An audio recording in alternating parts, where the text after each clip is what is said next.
Before we get into this, I want to take a moment to set the context, especially if this is the first video you're watching in this series. If you're new here, I'm Paula. On this channel, I'm not really interested in reacting to headlines or telling you what the markets will do next. What I care about is understanding how the world actually works, particularly in periods where the old explanations stop feeling useful. This video is the final part of a longer series where we've been stepping back and looking at what's changed beneath the surface in money, markets, and power, and why so much of the world feels different right now, even though nothing obvious seems to be breaking. You don't need to have watched the earlier episodes for this to make sense, but if you have, this episode is where everything quietly comes together. Throughout this series, we've talked about a few reoccurring ideas, that nothing really gets resolved anymore.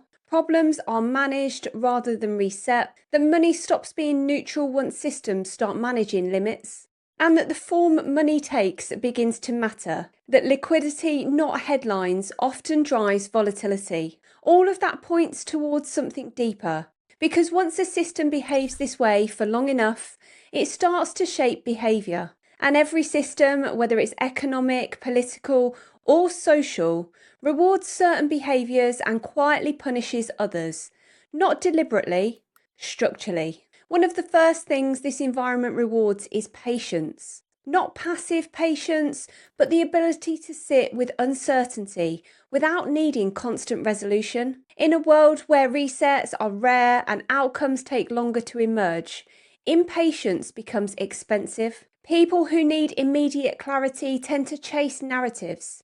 They react to headlines, they move too early or too late. Patience in this environment isn't about doing nothing. It's about resisting the pressure to act just to feel certain. This environment also rewards flexibility, not in the sense of constantly changing direction, but in the ability to adapt without emotional attachment. When systems are constrained, paths aren't straight. Policies shift, conditions change, signals contradict each other.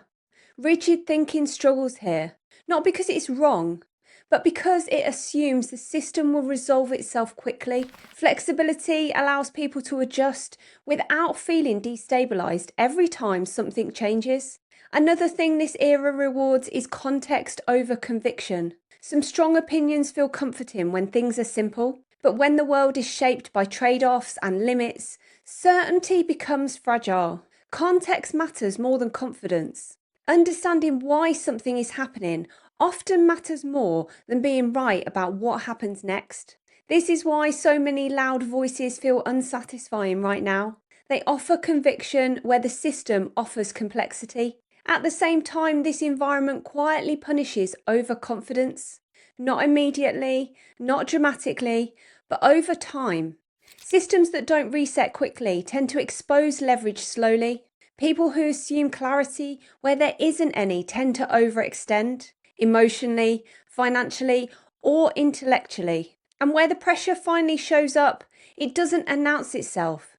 It just tightens. This era also pushes short-term certainty, the belief that every move must have a clear explanation, that every outcome must follow a clean narrative. When liquidity moves faster than stories and decisions are made beneath the surface, waiting for certainty often means arriving late.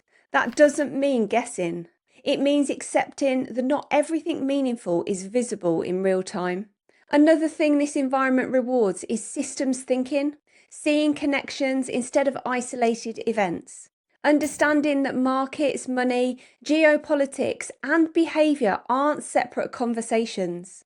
They're different expressions of the same constraints. Once you see that, the noise starts to fall away. Headlines stop feeling urgent, volatility stops feeling random, and the world starts to feel less chaotic, even if it's still uncertain. What this era quietly punishes most of all is the expectation of resolution, the idea that if we just wait long enough, something will go back to normal. Because what we've been talking about throughout this series isn't a temporary phase. It's a shift in how systems operate once expansion slows and limits dominate behaviour. That doesn't mean things get worse. It just means they get different. This is where a lot of frustration comes from. People aren't wrong to feel unsettled. They're just applying old expectations to a new environment, expecting endings where there's continuations, expecting resets where there are adjustments. Once you let go of that expectation, the tension eases. None of this is meant to sound pessimistic. In many ways, this environment rewards thoughtfulness. It rewards people who take the time to understand structure rather than chase emotion. It rewards those who can hold uncertainty without turning it into fear. And it rewards people who don't confuse noise with signal. This is also why community matters more than ever. When systems are complex and outcomes take time, thinking in isolation becomes harder. You start doubting yourself. You feel like everyone else understands something you don't. Often, they don't. They're just louder. Shared thinking, calm, grounded, context-driven, becomes a stabilizer in itself. If there's one thing I hope this series has done, it's this. Not to give you answers, but to give you a way of seeing, a way of understanding why the world feels the way it does, without needing to dramatize it. A way of engaging with markets, money, and change without feeling constantly on edge. This isn't the end of the conversation. It's the foundation.